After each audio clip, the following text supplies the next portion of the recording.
Hello, and welcome to the Adventure Habit podcast, the podcast where we dig into some of the most adventurous people in the world and find out what their top habits are that we can take away and use in our daily lives. Today, I'm absolutely thrilled to have Dan Smith from Northern Outdoors here. Say hi, Dan. Hey guys, how are we doing? Good to be on, David. Well, thanks very much for being on. Yeah, really appreciate your time here on this morning. Dan runs a business called Northern Outdoors. It's a sort of business where Dan will lead you out into the outdoors, train you in the outdoors activities. You lead expeditions and stuff. And Dan, I don't know why I'm describing this. It's probably over to you to tell us exactly what you do these days. Yeah, well, since leaving the military in 2013, I've done about 13 years in the military, and that was my kind of my springboard and my, I guess, introduction to the outdoors was working in the army, and then it was a nice natural progression. I trained as an adventure training instructor in the army, so I kind of got my base skills from there, and then I kind of had the opportunity and a bit of a dream really to why not do this, for myself and is it possible? And it is. If you've got a dream and a plan, it is. So, 15 years on, longer now, I think, we're running adventurous activities for individuals, teams, at total beginner level to more advanced levels. So rock climbing, canoeing, bushcraft and survival, all different stuff, really. So, yeah, Brilliant. it's a dream job. That seems to be a really fertile group, the adventure training guys from the military. And as I understand it, that group was started up by John Blashford Snell, decades and decades ago, with some really vague instruction to just take people out, teach them how to adventure, and try not to kill too many of them. Something like that, wasn't it? Yeah, lots of type 2 fun in there. Type 2 fun is the way that we describe it.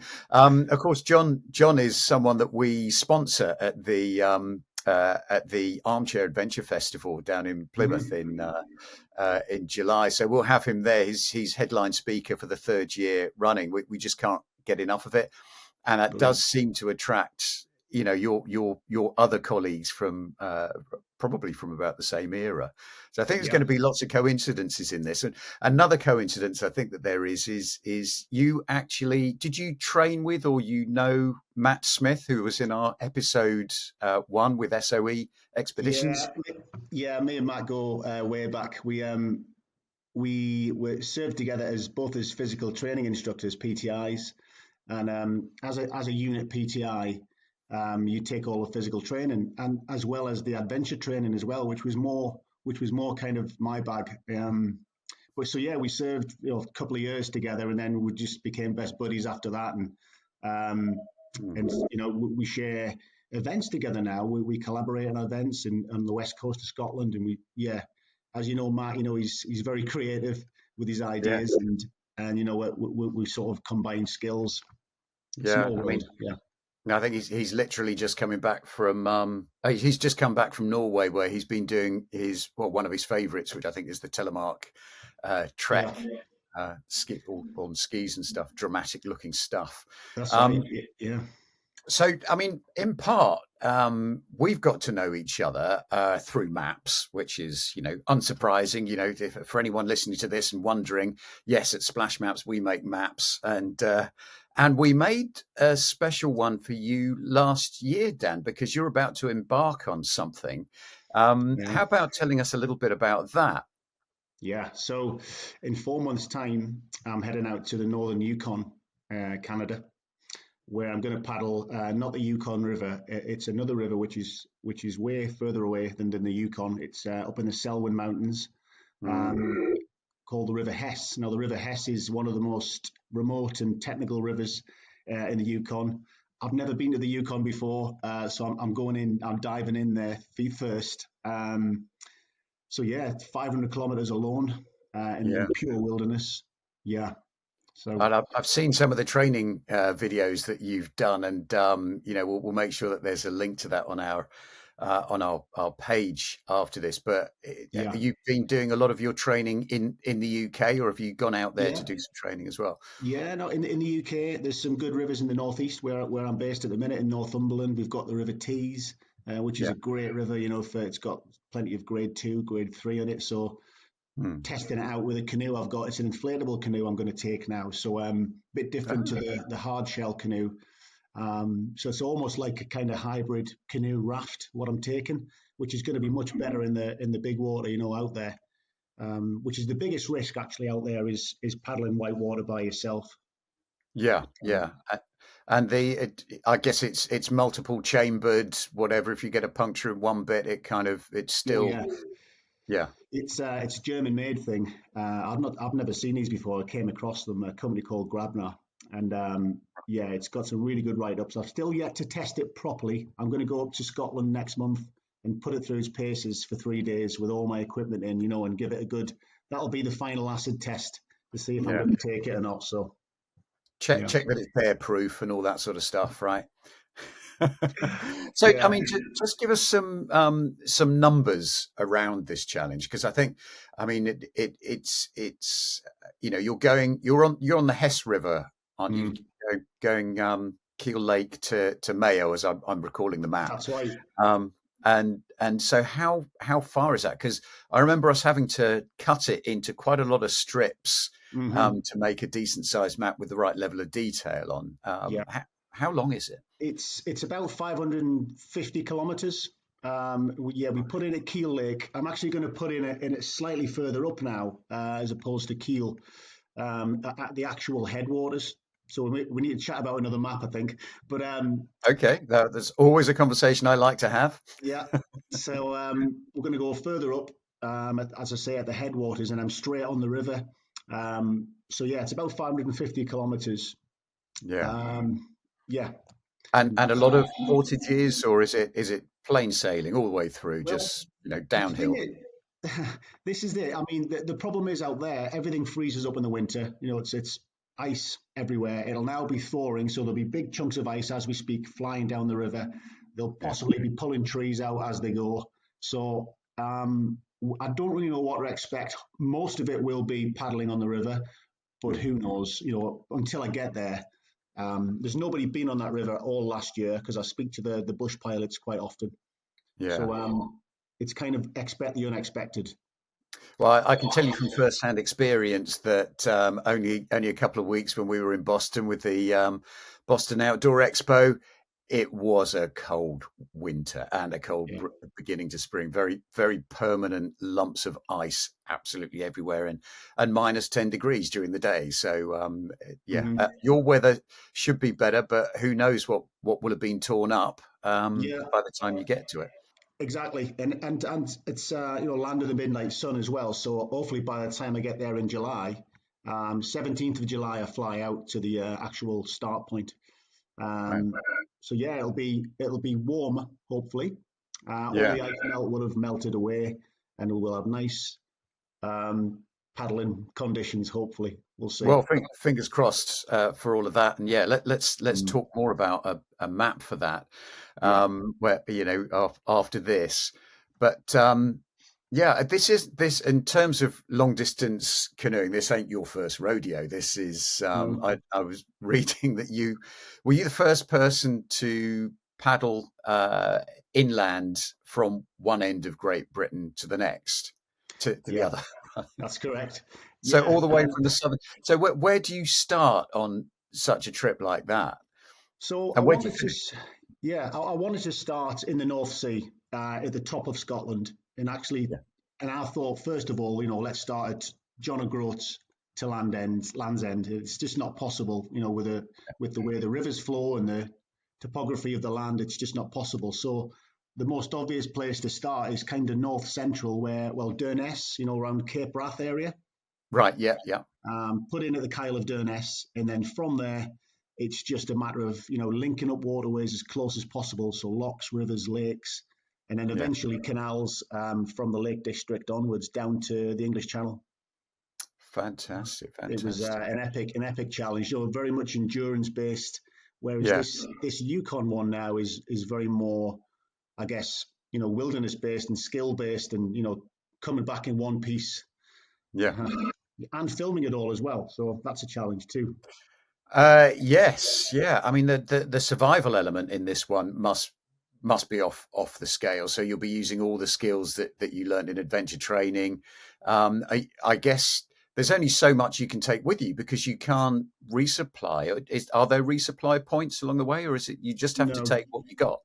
yeah, take everything I take is what I've got. Yeah, exactly. So we'll have a food barrel with all my main meals in, Hmm. hopefully bear proof, and then all my other survival equipment as well to go with Yeah. it. So the canoe is going to be full. It will be full up there with kit. Well, fantastic, Yeah. fantastic. And so how do you act? Because bears are a big problem, aren't they, in that part of the world? Is it the case that at night you need to put in somewhere and then you hoist all your food up into the top of a tree or something like that? Is Yeah. there? I mean, Yeah. this is an adventure skill I'm interested in. Yeah, well, again, it's going to be a first for me, but I have been researching it extensively, and I've got a good contact out in the Yukon. But yeah, hoist the barrel up in between two trees because bears Yeah, can climb. So imagine a line in between two trees, and then yeah, hoist it up as high as possible, just so nothing can get to it. But you'll be surprised, a lot of people don't do that. They'll just put the barrel, a good 600 meters away from where they're staying, and yeah. then normally it's okay. Yeah, yeah. But I guess if you're doing 550 kilometers, a lot of overnight stays, it only has one of those nights to go wrong, and so there's obviously a lot of methodology in this. But I'm Yeah. not going to preempt any of the stuff that you will have prepared for us with your 5 adventure habits. As you know, on this podcast, this is about finding those adventure habits that Hmm. we mere mortals can take into our lives and improve our experience of life by learning from people like you who are at the extreme end of adventure. So I'm going to ask you now to come up with your 5 favorite or top adventure habits that you think you can pass on to us. What Yeah. would be your habit number one? Number one would be to try and say yes, not no. If we've always got that group of friends, or we might know someone who's, come on, let's do this, and you've maybe a lot of the time people are little bit risk averse. And by the way, adventure doesn't have to be a great big gnarly thing. It can be Mm. anything. But yeah, just try and get used to be a bit more spontaneity and just say yes, not no. And what's the worst thing can happen when you have that? Get out of your comfort zone. It kind of breeds adventure. New experiences breeds adventure. So I love that. I mean, there is I've put it into practice, once or twice, actually thinking, right, the next phone call I get, I'm saying yes to, or and mhm, it's sometimes it gets you into trouble, but it mhm. also it gives you those life memories that you're not going to forget because Yeah, actually you don't know what's going to come up. And yeah, the spontaneity is a terrific thing for adventure. But um, yeah, and I guess that, but I guess it doesn't allay the idea that you need to be prepared, ready for adventure, so that yes, you can be spontaneous and you can say yes to this sort of stuff. yeah, Um, but yeah, yeah, I think that's a great one. I love a absolutely. bit of spontaneity, but it doesn't happen often enough, quite frankly. Too easy to let Yeah, life go down the railway tracks. it is. It is.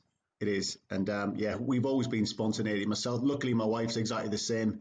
So and it drives our sort of parents and in-laws crazy, But we'll just take off and go somewhere, and the kids see that as well, and it rubs off on the kids too. So yeah, be Yeah. spontaneity and try and say yes, not no. Mm. Okay. Terrific. Terrific. And any great examples where that's happened, where that's changed the course of your life or adventure? Yeah, probably leaving the military really. And when we had this, because I was doing pretty well in the military, in the army, career Mm. wise, I was on track, but myself and my wife just had this dream, Yeah. and we just said, let's do it, let's do it, Yeah. and let's try. You don't know unless you try, A- and abs- absolutely. and it worked out. So yeah, Yeah. Well, great. I mean, I guess, a parallel slightly with me was when I met my to-be wife. She said, "I'm traveling around the world. Either you're coming with me, or we can forget it." And I did the yes thing and followed her around the world. But Yeah, yeah, that was quite wow. a different motivation. You had an amazing time, eh? Yeah, wouldn't trade it for anything, and probably is partly responsible for me chatting with you now. So yeah, I'll never junk that as a bad idea. Yeah, So brilliant. right, you've got the number one, and Yeah, actually that's so wonderful. No one's come up with that one yet, and it's actually quite surprising when you see the previous four episodes that we've had. hmm It's surprising that one hasn't come up yet. So I'm intrigued now. Now you're on a good roll. What would be your number two yeah. adventure habit? Number two would be local exploration. So you don't think like, oh, I have to go to Scotland or I have to go to the Lake District, um, or it doesn't have to be an outdoor thing, but just try and bring it back. There's some amazing places close by, just on Mhm. your doorstep, that we Yeah, kind of bypass in our peripherals. But they're there. So there's even here, in Northumberland, it is a big county, and I'm still discovering some amazing places now, just on my doorstep. yeah. So yeah, explore local exploration. Pick one, maybe one day every couple of weeks. Try and find somewhere new nearby. Yeah. Oh, well, I probably, if you're not already introduced them to, if you're not already introduced to them, I should introduce you to next episode's guests, which are Matt and Reese, the Sidecar guys. They're Yeah. up in Northumberland, and they take people on motorbike and sidecar tours, and that's around is it the Kielder Oh Forest yeah. near you guys? Yeah, yeah. And Not far away. yeah, so it's very much an adventure part of the world, just because of the expanse of that forest, and it's ideal. They have these Ural bikes which are just designed for, well, pretty much to be bear proof, I suppose, designed by Okay. Russians to survive everything, and it can Brilliant. still be put together with a welding torch or something.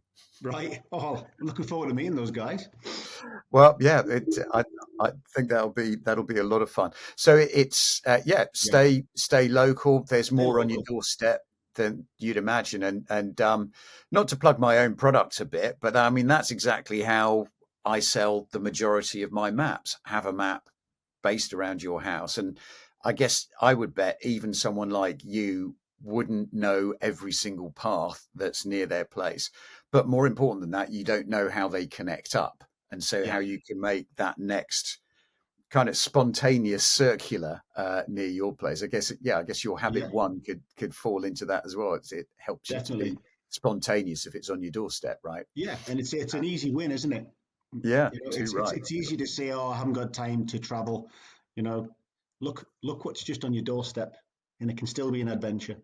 Yeah, yeah, and I think that's, yeah, it's almost like a lot of the stuff, it's already there, isn't it? This kind Yeah, of good mental health idea that everything's actually already there. You don't have to invest hugely to go and have an adventure. absolutely, Okay, absolutely. well, we got two corkers of habits there.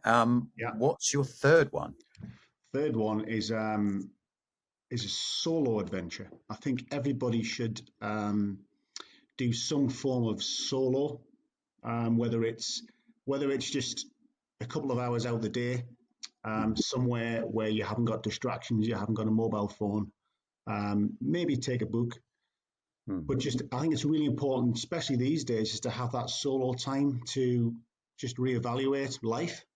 Yeah, Even better if you can do a solo overnight wild camp. That's the one. If you can do that, and yeah, just bring a notebook with you, and you can map out your life. When you've got no distractions and you're in the moment, it can be a really really powerful exercise.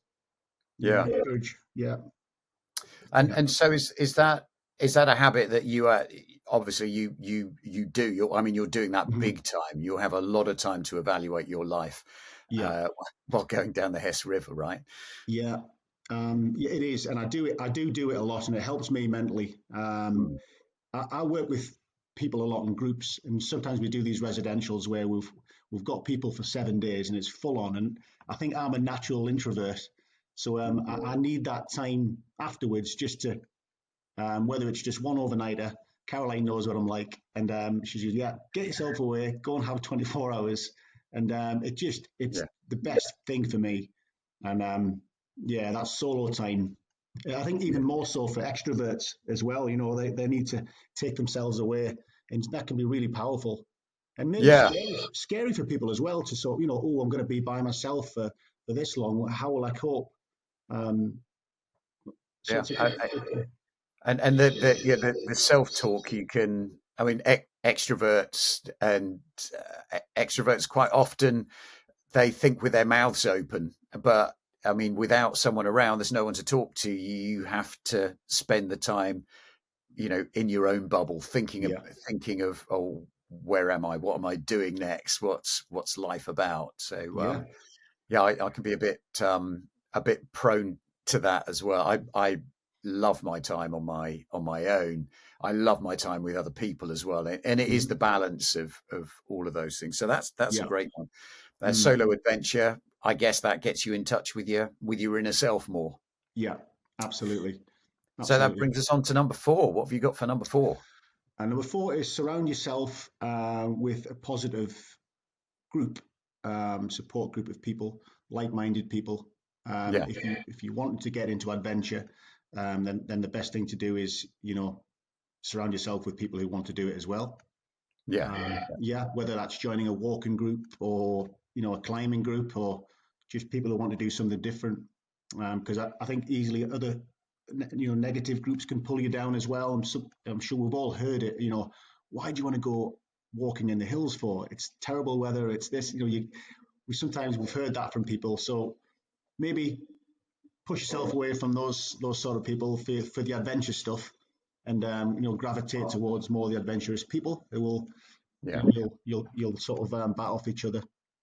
And that's what I've in the last month. I mean, it's been a really busy March for us. We had the Boston Outdoor Expo at the beginning of the month, and we had the National Outdoor Expo in Birmingham at the end of the month. And honestly, we met so many fabulous adventurers. We just wanted to be in their company, and my sister actually joined me on the stand in the at the last one, at the Birmingham one. My wife at the first one, which was a first for her. And they've both just wowed by the people that were there and the number of fascinating conversations and people Yeah. coming up to your stand with old Silk Escape Innovation maps that their grandfather used when they were Wow. in occupied Europe and things like that. It just leaves you on an incredible buzz to be surrounded by other people that love Absolutely. or are interested in the same stuff as you. Otherwise, you know, you might feel quite isolated in your passions in life. Yeah. But yeah, and Absolutely. that's great. I guess what I was surprised about with the Birmingham one, and this is going off the tangent a little bit, is that's kind of the biggest outdoor show that we have in Great Britain. But the canoe section of it was really thin. I think there were three Really. canoes. So that's in the Birmingham one. And I was quite surprised as well that in the there were lots of people that canoed, lots of people that had come to visit that canoe. But I think I only saw two stands there that had canoes on them. So I don't know All if right. that's a measure of the people they're attracting or whether there's other big canoe events. I mean, is there, slight tangent here, but is there a canoe event that you would go to in the UK in the year? I've yeah, I've not. I saw one advertised. Well, it's a friend of mine that I think he runs it. I'm not sure. It's called the Camping and Caravan Show, Okay. and they had just like you're on about canoe stands. They had this basically this huge pop up pool, and Right. there was a couple of brands there, and you could get into the pool and paddle the canoe around. So there was a on that show there was a big emphasis on canoeing. So Mm, I think that Birmingham probably needs the same by the yeah. sounds of it.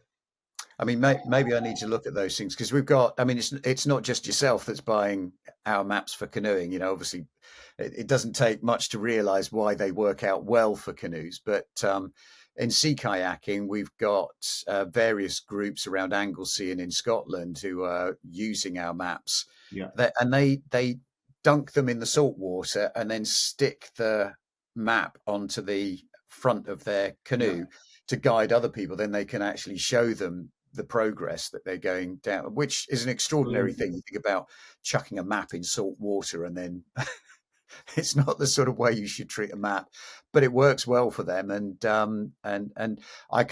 want to get to know this Hmm. canoe market a bit more. So a bit of a confession: I don't understand enough about it, and I'd love to know more about it because I think we've got quite a lot to offer to canoeists. Oh, absolutely, absolutely. And we'll get plenty of video and footage of me pulling the map out on the Yukon, and Oh, I uh, love it. I mean, so yeah, the initial videos of you in the Lake District doing the training were just phenomenal, beautifully shot. mm, So do have a look at that video. We'll put a link on it yeah, to the visual parts of this habit podcast, um, and yeah, and everyone can have a look at it there because it's a super high quality, fabulous bit of film. Yeah, and congratulations yeah, to you on that one. So it leaves us yeah. with one habit left, your fifth habit. One habit, we mentioned it at the start of the podcast, was type 2 fun. Okay, yeah. Now, type 2 fun isn't always enjoyable at the time. It can be something where you're really out of your comfort zone. Imagine that. I don't know if anyone's ever skied when you first do your first red run, let's say, or Uh-huh. your black run, and it's a bit scary, but when you get down at the end and hopefully you make it down in one piece, and later on that day you're all sat around the table and you're buzzing, aren't you? Yeah, So that type 2 fun, that scary fun, it's good to do, not all of the time, but try and fit a bit of type 2 in a couple of times a year maybe, and yeah. that's when you really grow, and get that lust for adventure. So Okay. So yeah, is your type two? I guess a type two is on a different scale for different people, right? So, yeah, uh, so, yeah, uh, absolutely. so is your what's your type two adventure? What's your next type two adventure? Well, it's going to be in the Yukon in 4 months' time. Hopefully, not every single day of that's going to be type 2 fun because that'll be scary. But Yeah, I know for a fact there's going to be a lot of it, which is going to, I'm going to be out of my comfort zone. The sheer fact that, I'm running grade 3 rapids by myself, yeah, I'm going to be, adrenaline's going to be flowing. But I know for a fact at the end of it all, that feeling's just going to be amazing that yeah. I conquered it, Well, I mean, you've had lots of preparation to get ready for that, but Hmm. it sounds like, I mean, you're going to come up with all these five habits are absolutely stonking, and thanks so much for them. And I love, say yes to stuff more often. It's an easy thing that people can take into their lives, Hmm. and it will take you down interesting avenues. Certainly, it will. It Yeah, will. sometimes not doesn't pan out the way you want it to, but Yeah. um, Well, and then there's the exploring from home as well. Something I'd really extol. I don't know all the paths. I make the maps around our area, and I don't know all the paths. I don't know how they all link up. There seems to be infinite opportunities, and it's kind of I get put off. I think people get put off by that first, mile, 5 miles from their home, where really you have to be walking or cycling along the same route each time. But it mm, doesn't take much to find a quick way of doing that first, like 5 miles, and then getting into the zone once you're outside your more familiar patch. yeah. So, and then there's the solo adventuring. That's something Hmm. we can all bring into our lives, and that's almost like the mental game, isn't it? It You is know, I, absolutely. it's Yeah, not necessarily being self-sufficient, but it's actually spending enough time in your own thoughts. yeah. And even just lying under the stars. The big thing is without any distractions. That's the big thing. So leave your phone away, and just having a couple of hours by yourself in a quiet place, away from the busy noise. Yeah. Yeah, it can be really powerful. Mm. As we always say, the phone should be kept preserved for emergencies. And I'd imagine on your trip, I mean, obviously you'll have phones and stuff like that. Are you Yeah. getting solar chargers and things like that? That's right. Yeah, we have. So I've got to, charge all these batteries up. I've got two GoPros, a camera, a drone, Yeah, that's a lot of Garmin kit. InReach, a sat phone. So yeah, Yeah, I've got to charge all that as we go. Luckily, it doesn't get dark, so we can keep the the power banks charged as we go. Oh, that's Yeah, great. That's great. yeah, And then surrounding yourself with like-minded people, and mm, joining groups. That's what I took from that. Great, local ramblers group. Why not join that? And become a part of the scene in your neighborhood. absolutely. And it can open up other opportunities as well. Yeah. So, And then there's the type two fun, different grades mm, for different people, but pushing yourself outside your comfort zone once or twice a year is something we can really lean into, I think, and that could definitely. be whether that's that having the courage to change your job or change your life in Yeah, some other way, or whether it is to take on that abseiling challenge or something. absolutely. Fantastic. Well, Yeah, look, I'm so chuffed with all of those. They are great habits. There's some overlap with what we've heard before, not surprisingly, a bit with your friend Matt Smith, yeah. but also I've if you listen to episode 3, we actually Hmm. had someone describing the 7 habits of highly effective people, which was kind of one of the inspirations for doing this, and Okay. why I'm really interested in people's habits. So next episode, we're going to have Matt and Reese, the sidecar guys. They're Guinness World Record holders. They're now 2 times Guinness World Record holders. First one for riding a moped and sidecar around the world, and the second one for riding a sidecar and motorbike in reverse for the longest distance you Right. can imagine. So they're going for those crazy Guinness World Records. Did your paddle thing in Great Britain? Is that a Guinness record? Well, I actually applied. Funny you should say that. I applied before I set off, and I didn't get an answer back. So I sent him the route and everything like that. And then, sort of midway through the challenge, I got an email from Guinness World Records, and they said, unfortunately, it doesn't qualify as a sort of recognized record because there was too many variables in the route. So Oh, to be a Guinness World Record, it has to be easily repeated by somebody else to be able to try it. And there okay. was, I kind of understood it because there was so many little winds and turns, and you have to get it exact to be an attempt to do it again, if that makes sense. So Yeah. they said, why don't you paddle around the UK in the sea? So, but I was halfway through it by then. I said, oh, it doesn't matter. But even still, Yeah. whether it's a Guinness World Record or not, it's still a world first. And if anybody's wanting to, give it a go, I've got all the route and the grid references and all of that. If they want, I will happily send it to them, and they could give it a shot. Yeah. Yeah, 53 days is the record. So, Well, 53 days is the record for paddling well, around the go country. through on my route. On Sorry. on your Yeah, okay, yeah, yeah, yeah, of course, yeah. yeah. Flipping it. So, Yeah, we just thinking about the other challenge you were talking about, paddling around the mm. UK. We sponsored Jordan Wiley to have a go at that, Oh and yes, it was it was all good going around the southern coast and then up the western side of Great Britain in the summer through to autumn months. But then it was winter, Christmas time, going around the top end Inverness and things like that. That was the end. I mean, yeah, you probably know Jordan. He's an incredibly tough, resilient, and persistent person. yeah. But that was, I you remember, saw I these, do remember following it actually, and I just yeah, thinking, how's he going to do this? On a paddleboard yeah, with the big swells, it's just becomes impossible almost. Mm, yeah, yeah. But the yeah. bizarre thing is, in Boston, I met a guy who'd paddle boarded across the Atlantic. So that's off the scale.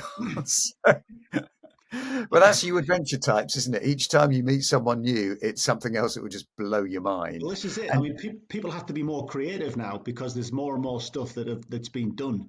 So you have to yeah, get more creative and upping the stakes more. So they're just getting crazier and crazier, I think. yeah. Okay. Well, I've got my 5 habits. I'm Yeah. completely delighted with those, and I'm so grateful for your time and grateful for you including splash maps in your adventures. It really is an honour to make maps for people like you and other adventurers. Like I say, we tune into the next episode. Dan, is there any way how best might people find out more about you? Yeah. Perhaps contribute to your adventure. What's your how should they get in touch? Yeah, dead easy. If you go over to dantheadventureman.co.uk, dead easy. Yeah.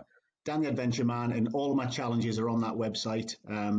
The Yukon one is on there. It's called Dan Smith's Subarctic Odyssey. You'll see it on the title bar there.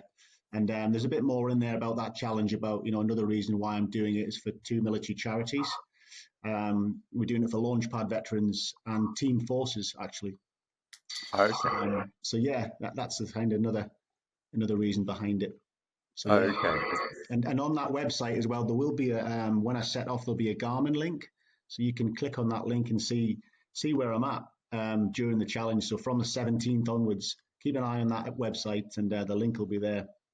I'll be doing that. I'll be doing that. But save some of that battery power when you're going down. Follow the splash map, Yeah, and good luck to you. And thank you so much for your time today, thanks, Dan. David. Been a And pleasure. right, look, I'm going to be following that like glue when you set off. Okay, thanks very much, Dan. Thanks, Goodbye. David. Cheers, mate.